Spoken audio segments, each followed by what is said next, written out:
P&M family. Tell me, are you ready?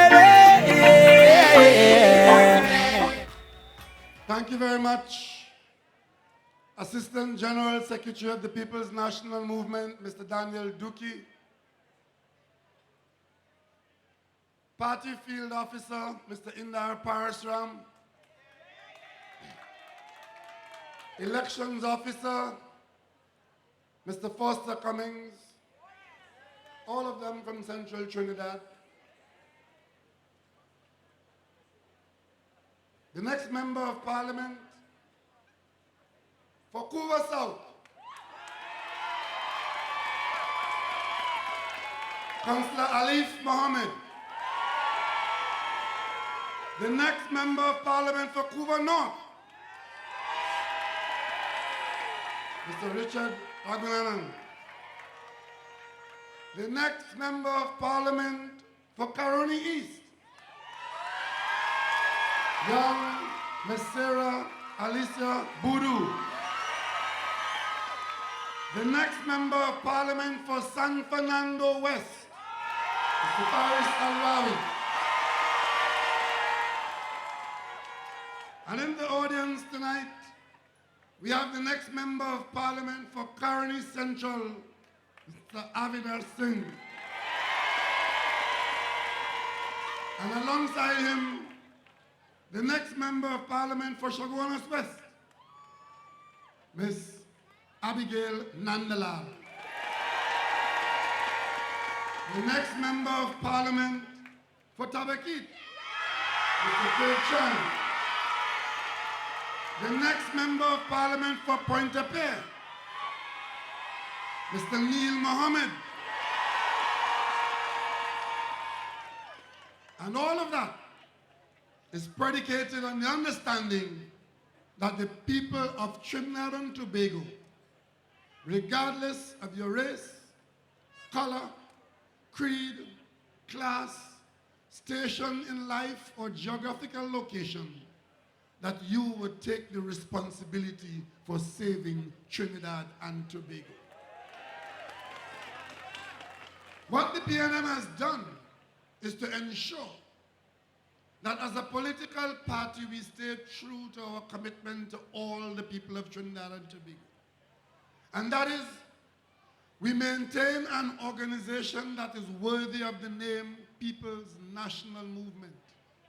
And when this party was founded almost 60 years ago, Dr. Eric Eustace Williams ensured that the commitment made to the people of Trinidad and Tobago was a commitment given in writing as part of our fundamental documents that hold this party together. He said to all of us that this party is not a party in the ordinary sense of the word, but instead we are a movement of all the people of Trinidad and Tobago, cutting across race, color, creed, or class, united in effort for the common good. That is what we are tonight. And that is why Dave Prasad is on this platform tonight. Some of us came straight to Balize House from home. Some take a circuitous route, but they end up in a good place. Because when you join the PNM, when you support the PNM, you support that commitment in our fundamental principles. And tonight I say to you, Dave Prasad, welcome to the People's National Movement. Every election we get on platforms, and we of the PNM, we say to the country, the doors of the PNM are wide open. And all we want you to do to come through those doors is to agree to subscribe to the PNM principles. Dave Prasad tonight agrees to subscribe to those fundamental principles of the PNM. You're welcome in this organization. He said to you tonight, I didn't ask him to tell him what to say. As a matter of fact, I was very surprised that he was available to come on this platform. I've known Dave a long time.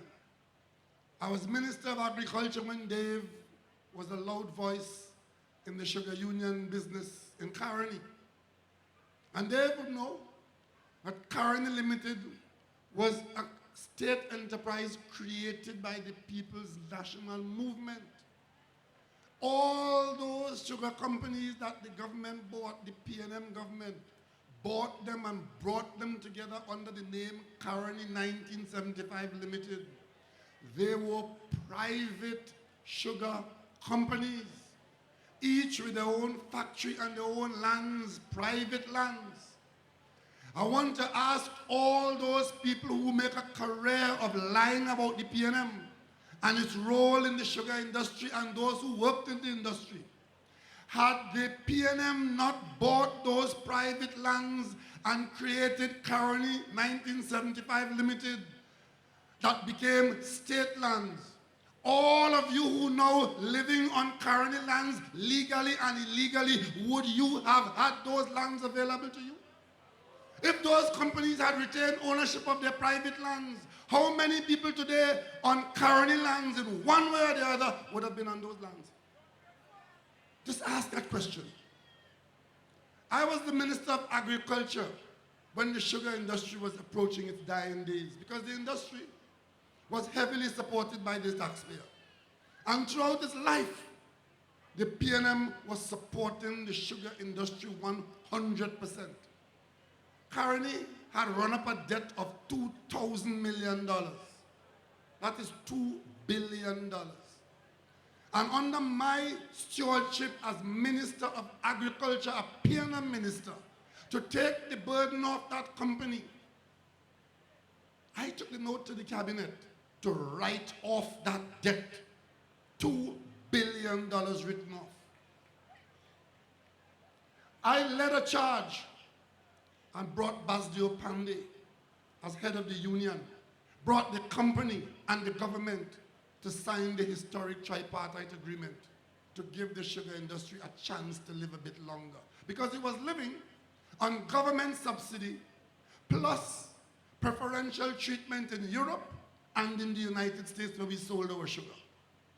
But when the economics of the world change and the world trading arrangements change, we now talk about the WTO, the World Trading Organization.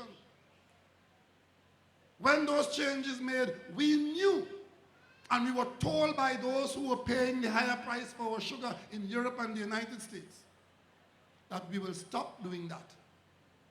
And therefore, the industry in Trinidad had come to its nadir. The same way it happened in St. Kitts, it happened in Belize, it happened in Jamaica, it happened in Barbados, but nowhere in those countries is there any political entity accusing the government or any political party of racism. In Trinidad and Tobago, it is too easy, it is too deceitful, it is too much of a lie to pass up that the PNM somehow have some problem, some hatred, some lack of care for East Indian sugar workers. I've heard enough of that. I stopped listening to it. I've stopped listening to that. It made a lot of careers. But one of these days, the true history of Trinidad and Tobago will be written and our children will be taught it and all of that will go down the wash. I was the minister that increased the pension for Caroni workers to go home with a decent pension. What pension they had under the private sector? What pension did they have on Woodford Lodge Estate? Caroni workers today have the singular distinction of being the only workers in this country to ever get 100% increase in salary under the PNM. One day you're making petty, next day your pay increased 100%. I didn't hear the PNM being praised for that. I didn't hear one soul saying that is out of love and affection for a class of people. No, it was the PNM being fair. It's called equity. The rest of the country was doing well because the economics were good. And Caroni workers, their wages were so low. To bring them up, they needed 100% increase. And the PNM gave them 100% increase. When the industry was closed down, we spent $2.5 billion in the exercise. Every worker in Caroni went home with an enhanced pension. And those who didn't have a house qualified for a building lot at Peppercorn. And those who wanted to go into farming, they qualified to have a piece of land to farm on.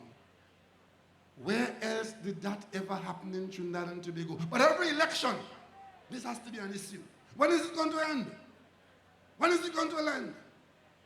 Imagine the industry was closed down 12 years ago. 12 years ago it was closed down. And a government that spent $400 million in the last 5 years can't come to Carney and be taken seriously and look for a re-election. You have to lie to them again. So all of a sudden, as the election is called, the Kamla Prasad Bisesa government discovered that cane farmers from 12 years ago were owed money. You didn't pay them in 2010. You didn't pay them in 2011. You didn't pay them in 2012. You didn't pay them in 2013. You didn't pay them in 2014. You're not even paying them in 2015.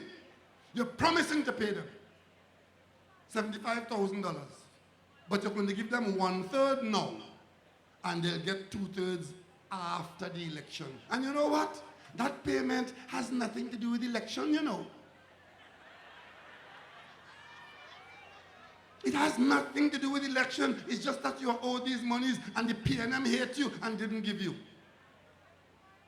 But the same Vasant Bara, he told cane farmers if they were given EU money, which they were not entitled to, they will take it and buy a fission stove. That was when they were riding high with the election 4 years away. But as the election got close in front of the nose, and they see you, the people, ready to exercise your franchise to get rid of them, all of a sudden, the position changed. And leaving the debt for the PNM to pay, because right now, that promise to the sugar workers, whether it is deserving or not, we have to pay it. Because the government has created a legitimate expectation. I want to say to the cane farmers tonight, we of the PNM have no record of turning our backs on a government commitment made by the government of Trinidad and Tobago. And since this government has made that commitment, we will pay you the money. Because they wouldn't be there to pay you. And as a matter of fact, if you make the mistake and put them there, they will say it's a misprint, it's a misstep. Because these are the same people who on the way into government in 2010 told pensioners, all you have to do is to reach age 60 and you automatically qualify for $3,000 a month pension. And it matters not what other income you have, you get that pension solely on the basis of reaching age 60. And they wrote that in their manifesto. And when they came into government, and we said, where is the pensioners' money? They said, what pensioner? I said, pensioners in Trinidad and Tobago who you talk to in the election. They said, what money? We said, the money you promised them. They said, we didn't do that. We never said that. Kamla Prasad Bisesa, as a brand new prime minister, started the lying right there. We never said that. When we produced the manifesto and read it for them, Gavin Nicholas, who is today masquerading as an Logan mouthpiece as an attorney general, he, as the prime minister's communication officer then, told this country and told all those hapless pensioners, many of whom cast a vote for them on that basis, told them, it's in the manifesto, but it's a misprint. And then they got, so who did this misprint? None of you read it? None of you saw it? This says Ernie Ross.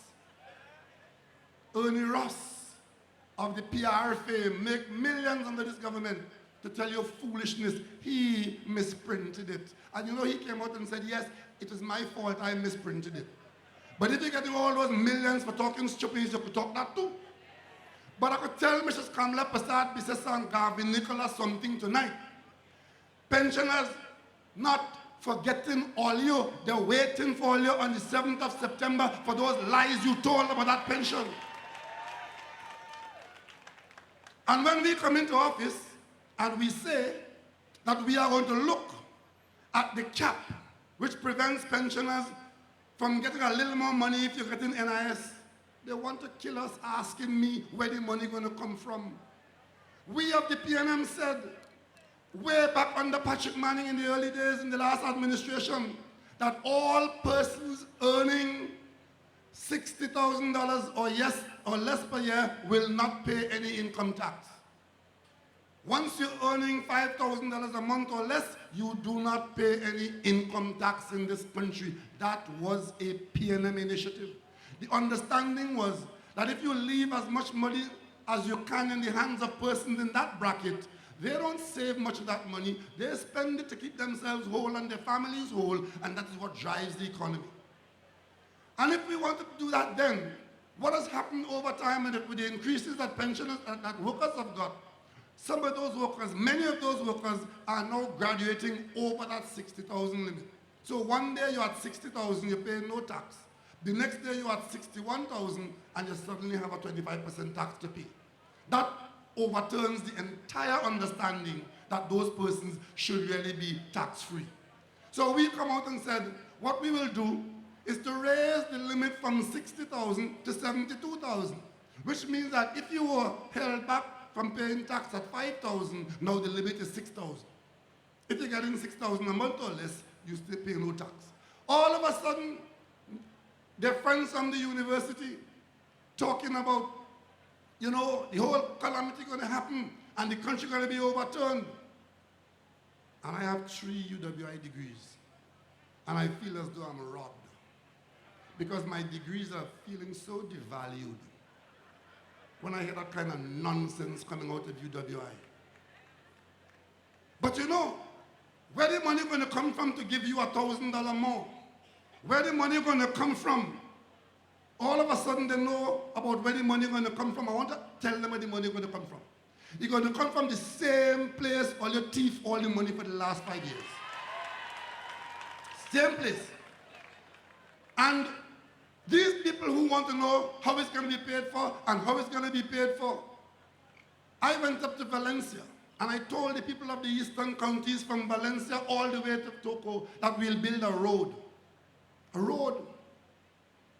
Take bulldozers, you cut dirt, you fill, you build some culverts, you build some bridges, and you have a road. The quarry's right up there. Easy road to build. They're asking me where the money going to come from. But of course, they want to go one better. They're not going to build a road. They're going to build a bridge from Toco to Tobago. The same people who want to know where the money is going to come from to give pensioners $1 more, going to build the 7th or 8th wonder of the world. The longest freestanding suspension bridge in the world is just over a mile in Japan. And it had cost at the time $2 billion to build. Figure out what is the cost of building a 28-mile bridge today. If in Japan, with all their technology and all their expertise, it cost them a long time ago $2.5 billion to build that 1.3 million mile bridge, ask yourself how much it will cost Mrs. Kamala Prasad Bisesa to build a bridge from Togo to Tobago, if it was possible at all. Because the water between Trinidad and Tobago and Togo, international waters and international shipping lane, you have to make sure the bridge is higher that ships could pass. And the sea below is almost 2,000 feet deep. Ask that lady what she was drinking.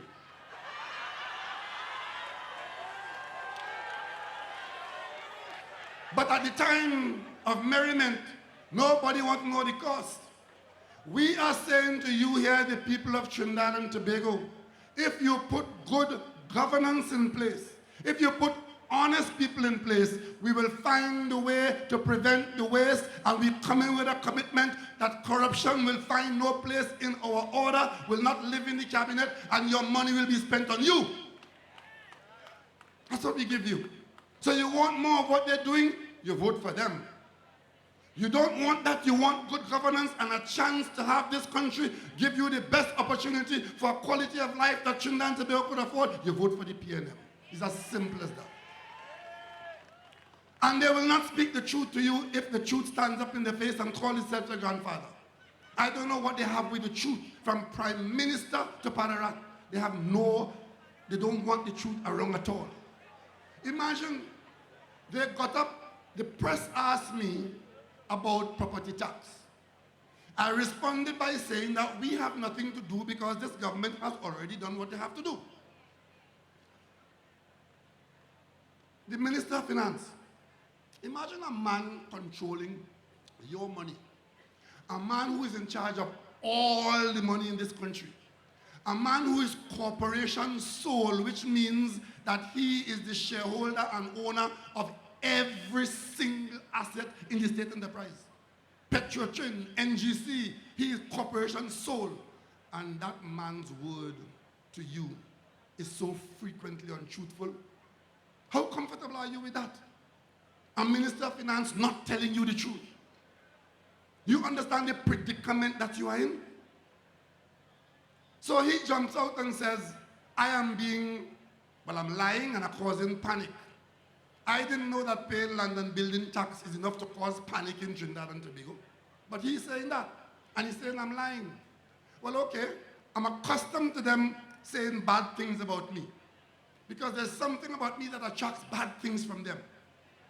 So I went on a platform and I carried the Hansard of the parliament and I read what they did in the parliament. They amended the law and they ended the amnesty which existed from 2010.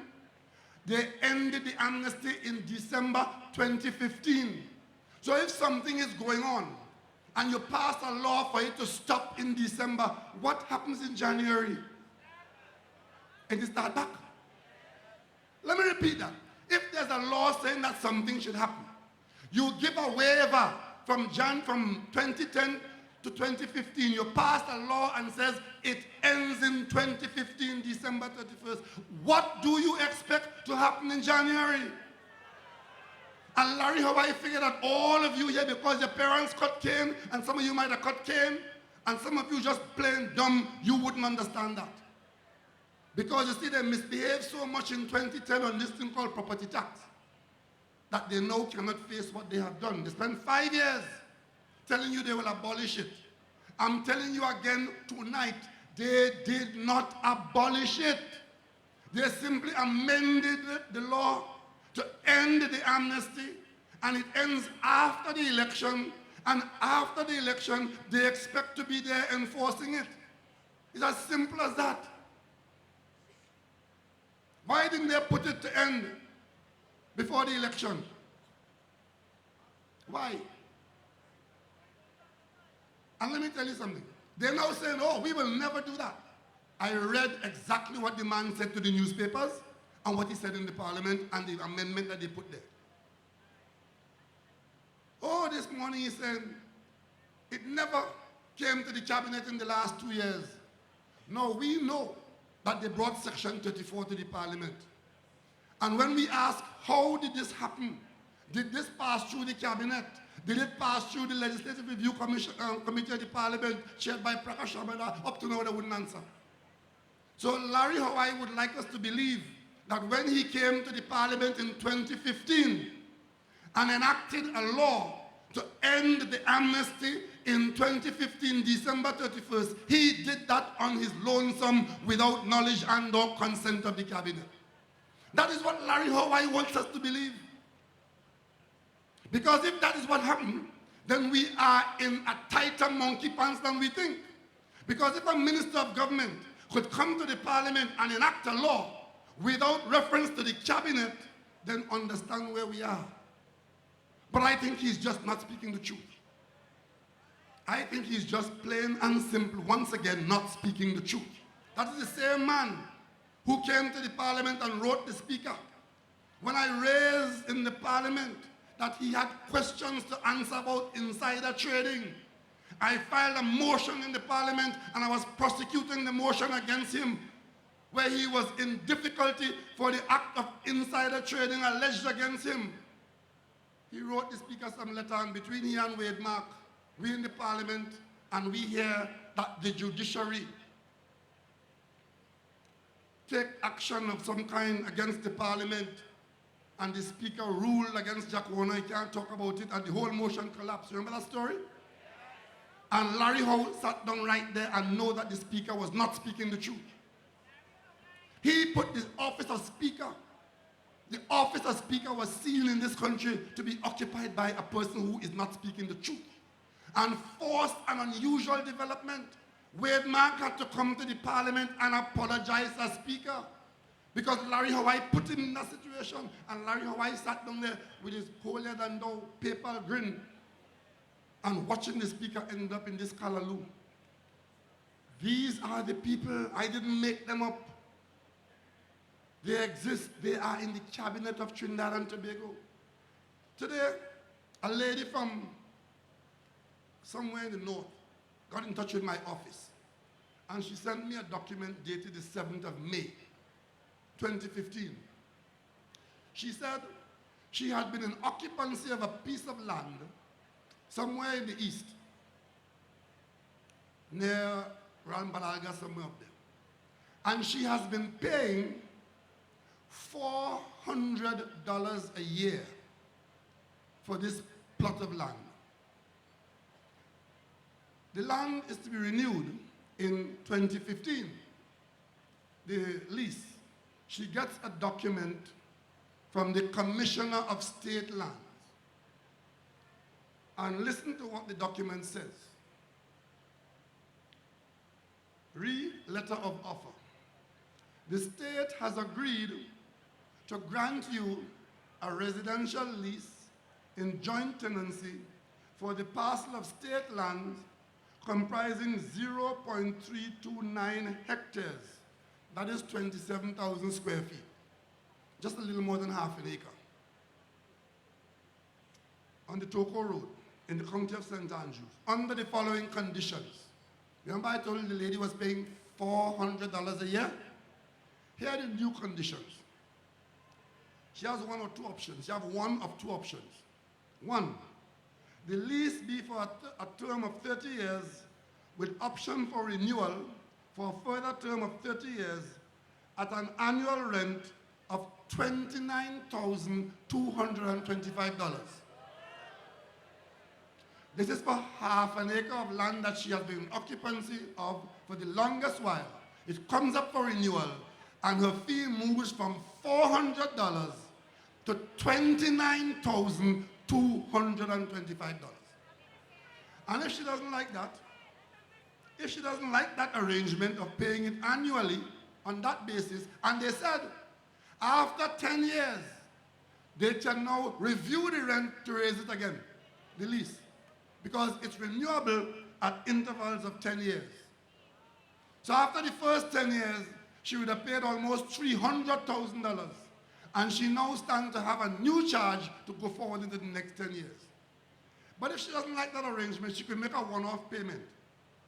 Option B, the lease be for a term of 199 years, which means you make one payment, and you have a lease of a lifetime and into your family's lifetime.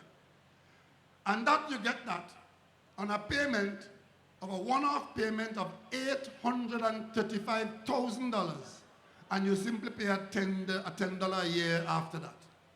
Those are the options they gave this lady. And they told her the site is to be used for residential purposes only. So it's a building plot of 27,000 square feet up on the Toko Road. And she can only construct in it a dwelling house. And if there isn't one on it already, she must do so within 2 years or the lease would lapse. And they say to her, she must agree to this within 30 days.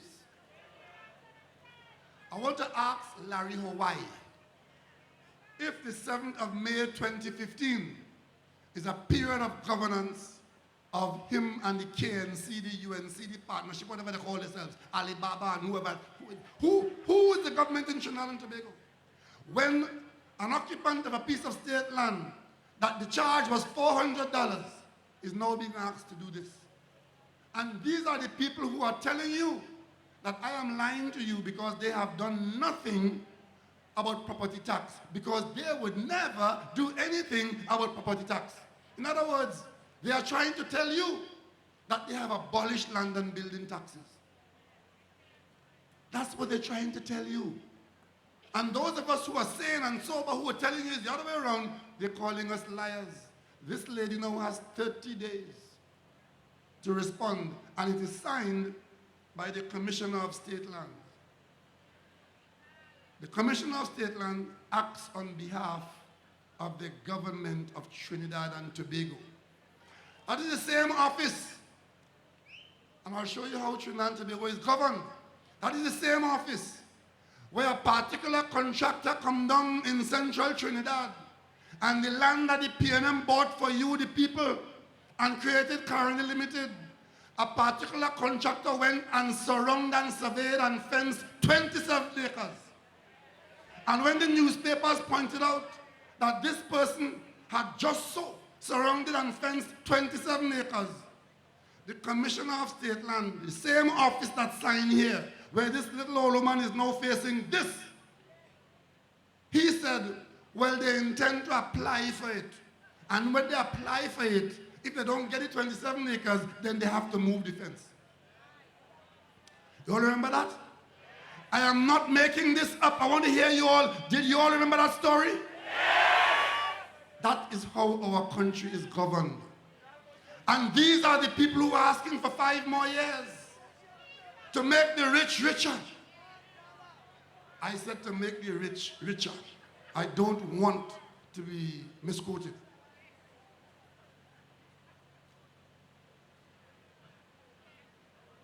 But I show you the iniquity and the inequity. So under the PNM all this time, the lady is enjoying a piece of state land. Even if the charge has to be raised like that. And then they want to tell you how they care and they love and you want it back and they have a plan. They have a plan to do that. I don't know about all you. I bought a piece, not state land. I have a lease. They can't interfere with it. I have a piece in Tobago that Rowley give me. They can't touch that. But all of you who intend to be denizens of the state's largest, this is what you're facing. Because after they waste and thief out all the money, they have to find a way to get it back. Get it back from you, the poor people. Get it back from you, the poor people. I don't want to spend a lot of time tonight engaging the sugar industry talk. I've done that too many times. And if by now the people of the sugar industry don't understand what has happened, I don't think they ever will. I met 2 young men today, a father and a son, businessmen operating in central Trinidad. And we got into conversation and I asked them, what do you do? And they say, we work in Point Lisas. We own our own business and we work in Point Lisas. And I said to them, had Point Lisas not been built there and not be there, what would you all be doing for a living? And they looked at me blankly and said, we don't know. But these are very successful young men, doing very well, doing the very thing that Eric Williams said that the children of cane workers will do. Get out of the cane field and get into the rest of the world. That's what they're doing. But when I asked them, if Point Lisas wasn't there, what would you think you'd be doing? They hadn't thought of that. And somebody might have told them to hate the PNM because of their ethnic background. And it's because of that control of ethnicity and religion in this country why they could put up candidates like Padarat in Princestown in our thing here and this one there, and they could not even bother to campaign. They could not even bother to present Rambachan to you because they have your vote in the bag already. They could present Botiwari in Chaguanas East because they have your vote in the bag already. But we have the PNM. We have no such luck on your vote. The only places in this country that you, the people, have not voted the PNM out of office when you were dissatisfied was San Fernando East, Laventil, and Bukulambo in Tobago. Everywhere else in this country, regardless of how strong the PNM support was, when those people were not happy with the PNM's performance, they voted the PNM out of office. So we have the PNM, no, we cannot take your vote for granted. We have to earn it. We have to run a proper organization. We have to behave properly. We have to have good policies and programs, and we have to give you honest, trustworthy, competent people to run your affairs. We don't take your vote for granted. But they take you for granted and talk about how you look and how you sound, and that is their vote. So they could abuse you. They could stand up in front of you in the way Dave Prasad described them tonight as the most corrupt government in the history of Trinidad and Tobago, but they know that your vote is theirs.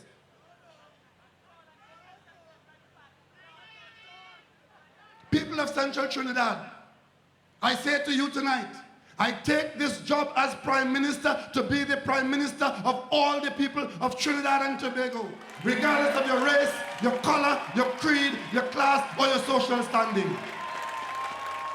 And if there are others who tell you otherwise, I am not the liar. I have a record to run on. I ran Caroni Limited as minister for 3 years. Never once was there a single instance of a single person raising an issue where I misconducted myself as minister, especially having to do with any person and their race or religion. But there are other people telling you I look like a racist. How does a racist look?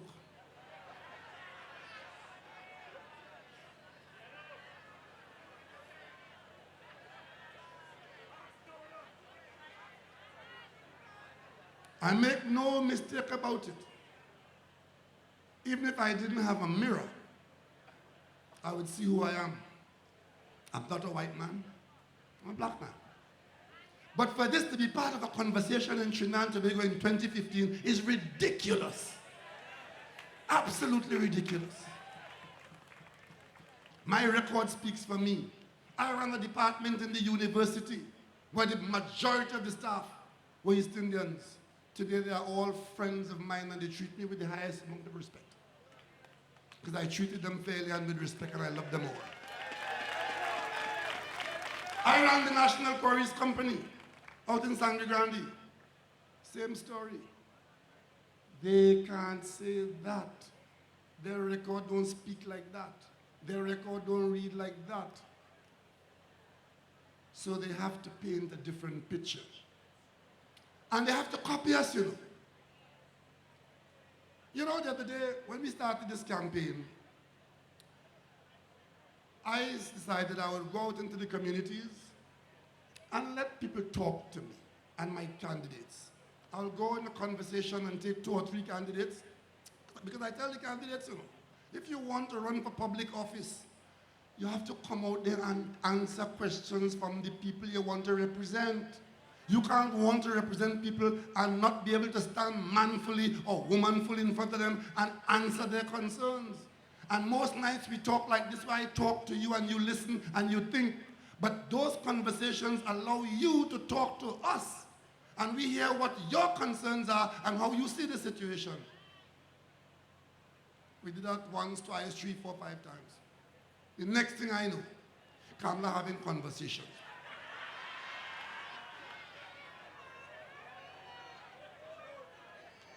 But what they should tell you, when we meet you in conversations like we've been doing, we just sit in front of you and talk to you.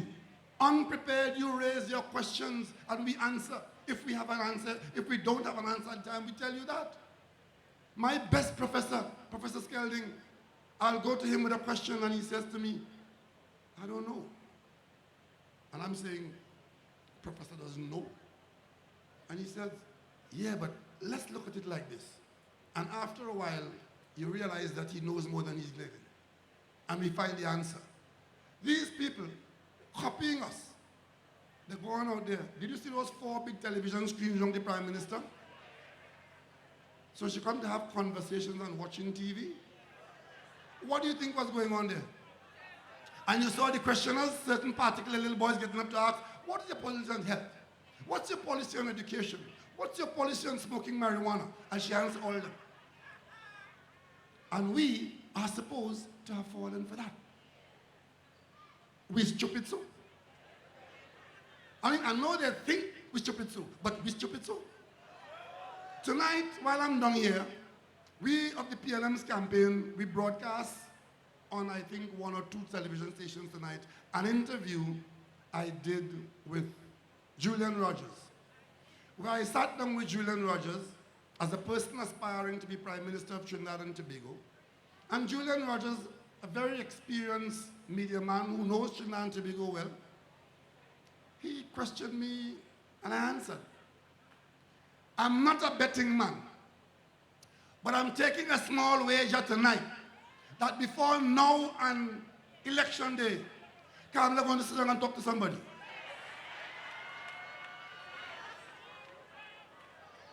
Who's on for that bet?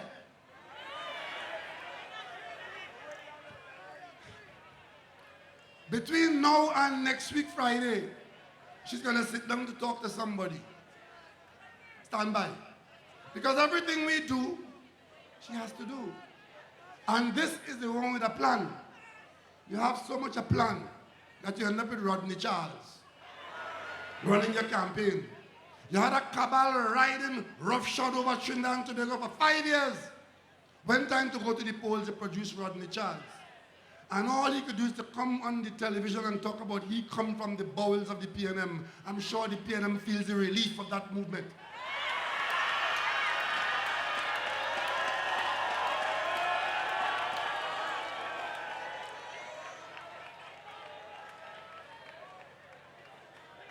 And they will not tell you the truth on big things, medium things, small things. They just have an aversion to the truth. Tonight I saw on television that PTSD workers are agitating and going on work to rule or whatever you call it because they were made to believe that they will get their back pay. And the promise not being kept. And the nurses, but tonight it was the PTSD workers. And they have been disrupting the service, and many of you in this audience might be using the buses, and because of that, you are suffering too. And the Minister of Transport comes and says to the media that the reason why they can't and wouldn't pay them is not that they made arrangements that they can't or wouldn't keep, but because the financial year end and the money to pay them had to be voted in the next financial year. This is Stephen Cady's Mr. Keith Noel 136 as a minister of government in Trinidad and Tobago who true to form once again speaking to the population and believing that you are stupid. Everybody in this country knows that the financial year ends on September 30th. Today is August what? What's today's date? Today is August 24th. The financial year ends on September 30th. But Stephen Cady knows that they can't pay the PTSD workers because the financial year ends. They can't pay the workers that they promised to pay because the financial year ends. But Rambachan and the Prime Minister and the Minister of Finance in the same financial year could find $250 million to expand contracts in URP to the Friends for Election. They could do that for contractors, but they can't pay the PTSD workers because the financial year ends. What I want to say to the PTSD workers tonight, I don't know the details of your case, but I know one thing. The minister lied. The financial year does not end until September 30th. And it's either they have the money in the vote or they don't have it. And if they don't have it and they want to pay you, the same way they went to cabinet and got the $250 million to play election games in URP under Rambachan, they could do the same thing for you. But it's not about you. They don't care about you. Dave told you a while ago, it's all about contracts. Where contracts are, they're there. But if there are no contracts to be had, they don't care. That's what we're dealing with. Your money, let me tell you how they've been spending your money. And they're driven by hate, spite, and downright stupidity. Just before the PNM left office, the PNM leased a building in Port of Spain called One Alexandra. Very modern building on, I think, on on Chocolate Road. When they came into office, the building was leased, the contract was signed, and the government was committed. Whether you like it or not is not the point. The government had paid and was contracted in the lease. They couldn't break the lease. So they had the building. The building had no furniture and no partitions and so on and so on. It had to be outfitted. So they went out for bids to outfit the building. And one of the contractors in this country, a firm that outfitted the Nicholas Towers for the ministry, was one of the bidders. So that firm knew how to outfit and had a record in outfitting and is a very strong outfitting company. They bid $22 million to do the outfitting. The minister had an interest in something, and the next thing we know, the contract wasn't being awarded because a big bacchanal broke out in the ministry between the minister and the PS because the contract was to be awarded at $40 or $50 million. But you had a bid for $22 million, and it wasn't awarded. But in the meantime, the building is there empty, gathering spiders, and you paying millions a month or a year for it, and you can't use it.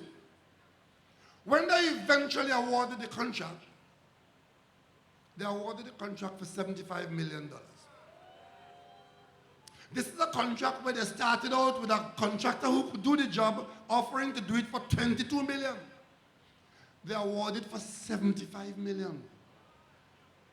And now, when it's time to make the payment, they are trying to tell the QS to say that the work is $75 million. But there are some people in this country still who have some integrity.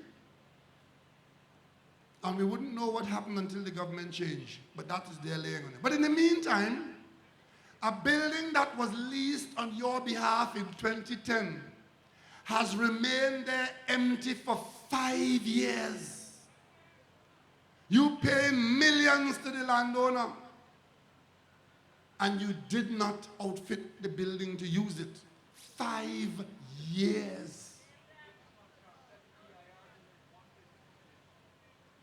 You understand what I'm talking about? And these are the people who want 5 more years. They published something in the papers, 20, you know this the subway slogan, plenty for 20. That is the slogan for this election. One of the 20 things that they pledged to you is to turn Brian Lara Stadium in Taruba into the Lords of Cricket Grounds. 5 years you haven't touched the building. You leave it to, if concrete could have rot, it's rotten down. You did absolutely nothing in 5 years. You want another 5 years to finish a cricket ground with some glorious promise that it will be this wonderful cricket ground. I mean, why are these people insulting our intelligence like that? It is because they believe that they have a block of votes in this country where people will just vote them into office based on other considerations. Tonight, I want to say to you, the people of Trinidad and Tobago, we of the PNM don't want you to vote for us on that basis. We want you to vote for us on the basis that we are a party that earns your respect, a party that earns your trust, a party that earns your confidence, and a party in whom you can look for a brighter future. Because we are confident that when you look at what we are offering to do, even under difficult circumstances,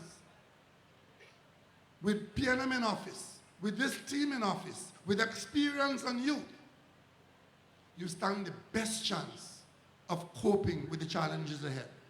Tonight, as leader of the PNM, I am particularly proud of the candidates brought to us from the constituencies in Central Trinidad. And I told you in the by-election in Chaguanas that the PNM has been making a fundamental mistake with its support in Central Trinidad. And that is, when those of you come forward, as you have come, and you stand up and carry your standard in Central Trinidad, most difficult of all are you, the people, in Central Trinidad, carrying the PNM standard. And when that is over, and you don't win the seat on election day, the PNM turns its back on you, as though you're a loser, and you're a leper. That is going to change.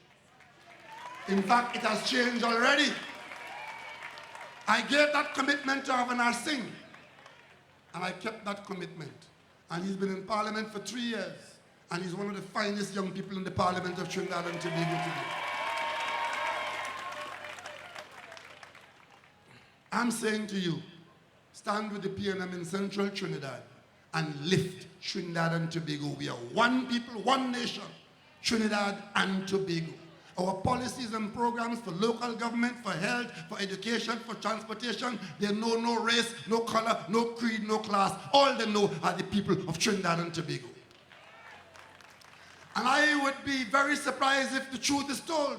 And there's one family in this country who can come before this audience tonight and say, I and my family have lived here, and we have not been the beneficiary of the outcome of PNM policies from Charlottesville to Cedros, from Sandy Grande to Coronage. This country is on the wrong road. This ship of state is drifting off onto the reef. I ask you to help me turn it around to open water. And when you would have done that, on the 7th of September, we all in Trinidad and Tobago will give a shout of joy and glory that we have intervened on our own behalf. We've intervened to take responsibility for Trinidad and Tobago, and you here in central Trinidad, you have stood behind the young people who have come forward to take responsibility for Trinidad and Tobago. When you do that, then the world will know that the people of Trinidad and Tobago are serious people. And a corrupt government has no luck on the votes in Trinidad and Tobago. I ask you to vote seriously. I ask you to vote wisely. I ask you to vote for your children and your grandchildren. I ask you to vote for Trinidad and Tobago. The symbol is the Balize. We are the people's national movement, and you are the people, and the nation is Trinidad and Tobago. Come join this movement. Come join this movement. Let's do this together. Let's do this together and say, great is the PNM, great is Trinidad and Tobago, and may Almighty God continue to bless us. Yeah. PNM family, tell me, are you ready?